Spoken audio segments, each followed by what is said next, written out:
একটি রাজনৈতিক দল গঠন করেছে, তাই সরকারের নিরপেক্ষতার জন্য এই দুই ছাত্র উপদেষ্টার পদত্যাগ করা জরুরি।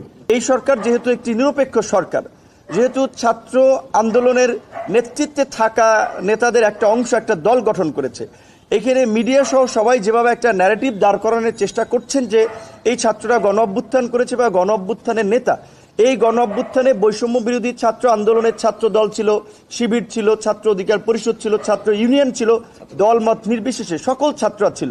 সেখানে ছাত্রদের একটা ক্ষুদ্র অংশ তারা সরকারে গিয়েছে, সেটাও আমরা সমর্থন করেছি। কিন্তু এখন যেহেতু তারা একটি রাজনৈতিক দল গঠন করেছে, তাই সরকারের নিরপেক্ষতার জন্য এই দুই ছাত্র উপদেষ্টার পদত্যাগ করা জরুরি। এবং আমরা এটাও বলতে পারি, বিএনপির সাথে আমাদের আলোচনা হয়েছে, গণ অধিকার পরিষদের পক্ষ থেকে শীঘ্রই যদি ছাত্র উপদেষ্টারা স্বেচ্ছায় পদত্যাগ না করে কিংবা প্রধান উপদেষ্টা এই বিষয়ে ব্যবস্থা না নেয়, গণ অধিকার পরিষদের পক্ষ থেকেও এই বিষয়ে কর্মসূচি দেওয়া হবে। আপনাদেরকে ধন্যবাদ।